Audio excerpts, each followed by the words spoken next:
Hello guys! It's me again, Krong TV, at sa video ito pag-uusapan natin ang isa na namang napaka-interesanting pangyayari patungkol sa ating paboritong manga at anime series na Boruto, Naruto Next Generation. Pero bago ang lahat, huwag kalimutang mag-like, mag-subscribe, pinutin na rin ang notification bell upang lagi kang updated sa mga susunod na video. A, B, C, D.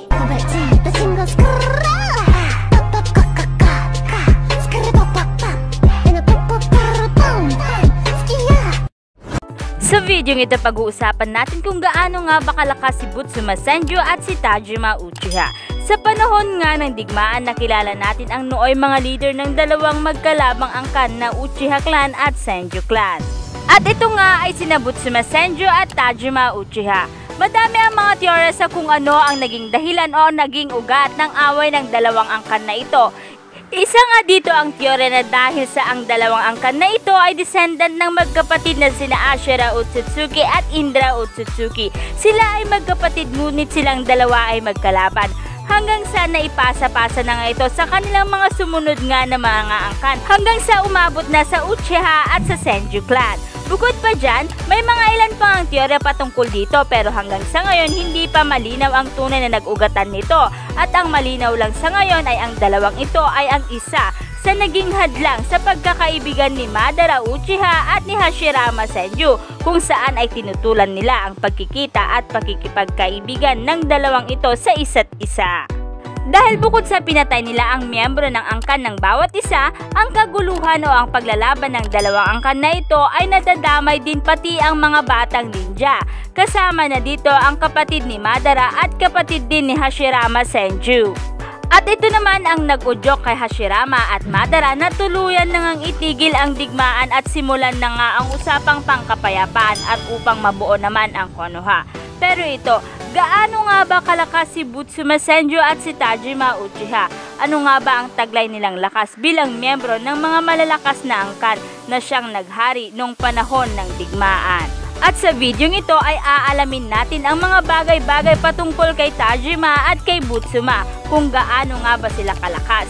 So unahin nga natin ay si Tajima Uchiha. Si Tajima Uchiha ay mayroong 5 anak, ngunit ang 3 dito ay namatay dahil sa pakikipaglaban nila sa mga Senju.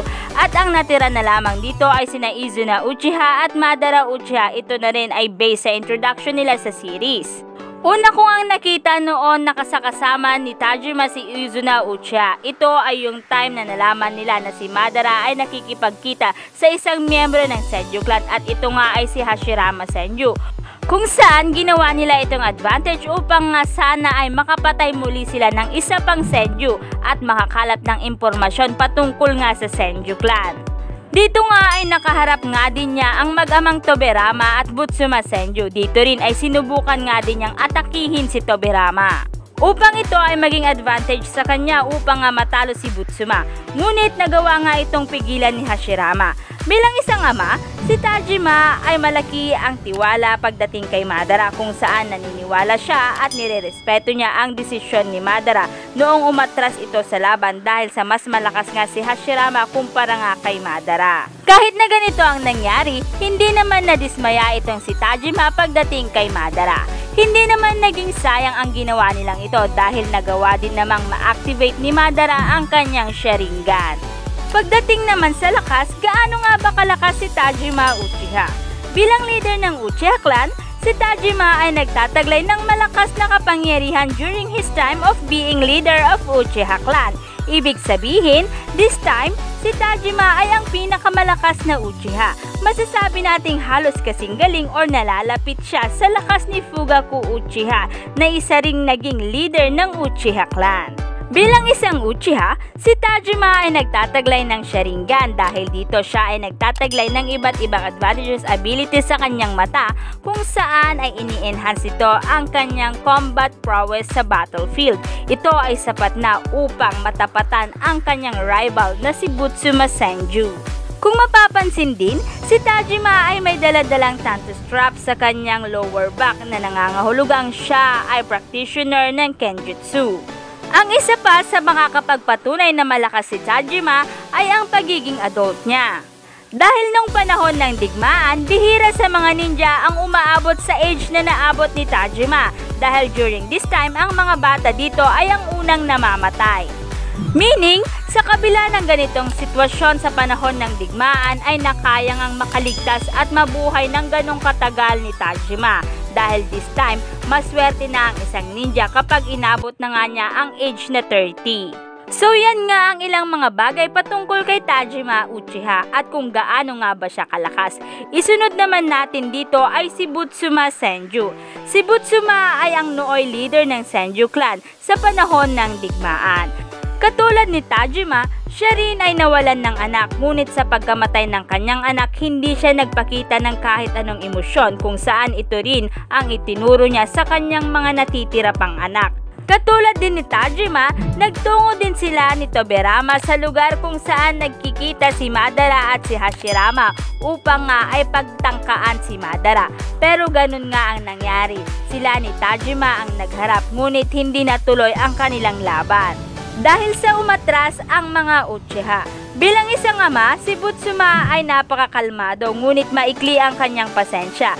Naniniwala siya na ang greatest love ng isang magulang ay ang pagpapalaki sa kanyang mga anak bilang isang magaling na ninja. Pero gaano nga ba kalakas itong si Butsuma Senju? Katulad ni Tajima, wala din tayong gaanong alam patungkol kay Butsuma dahil sa maikling panahon lamang natin sila nakita sa series. Pero base nga sa ipinakita, hindi may pagkakailang talagang malakas si Butsuma dahil katulad nga ng sinabi ko that time, he is head of the clan kung saan nangangahulugan na siya ang pinakamalakas na ninja sa Senju clan. Kung mapapansin rin, si Butsuma ay may daladalang espada na nakalagay sa kanyang likuran at tanto sa kanyang balikat occasionally na maaaring nangangahulugan na siya ay may alam rin sa Kenjutsu at ito ay ginagamit niya sa kanyang pakikipaglaban. And the fact na si Butsuma ay nakasurvive o nabuhay until adulthood during that time o sa panahon ng digmaan kung saan marami ang mga batang namamatay dahil sa walang humpay na digmaan, masasabi kong dahil dito si Butsuma ay very gifted at strong shinobi. Dahil diba katulad nga ng sinabi ko kanina, maswerte na ang isang shinobi kapag naabot na niya ang age na 30. So yan naman si Butsuma Senju at kung gaano nga ba siya kalakas. Pero kung tinatanong nyo kung sino ang mas malakas that time, Tajima Uchiha nga ba o Butsuma Senju? So ang lakas nga ng dalawang ito ay parehas lamang, hindi tulad ni Madara at ni Hashirama na sinasabing mas malakas si Hashirama kung ikukumpara kay Madara. Pero pagdating kay Tajima at kay Butsuma, ang kanilang lakas ay pantay lamang kahit na si Tajima ay merong Sharingan at si Butsuma ay wala. Kung saan maaaring mas malakas o mas magaling si Butsuma sa ibang bagay o meron din siyang mas malakas na teknik na kayang pumantay sa lakas o ability ng Sharingan ni Tajima. Pero sa kabila nito, hindi pa nga rin natin alam kung paano o kung ano ang naging dahilan ng kanilang pagkamatay dahil hindi rin naman ito ipinakita sa series. Pero syempre, hindi maiiwasan na magkaroon ng teorya patungkol dito katulad na lamang na maaari silang namatay sa katandaan tulad ng normal na tao o kaya naman namatay sila dahil sa pakikipaglaban since nabuhay naman sila sa panahon ng digmaan. Pero kahit na ganon ay wala pa rin ngang matibay na ebidensya na makakapagpatunay dito. Kung kayo ang tatanungin, may teorya ba kayo patungkol sa pagkamatay ni Tajima Uchiha at ni Butsuma Senju? At kung sino nga ba sa kanila ang mas malakas? I-comment nyo lang ang inyong kasagutan sa ating comment box at dito na nga nagtatapos ang video ito. Any comment and suggestion, just comment down below. Thank you!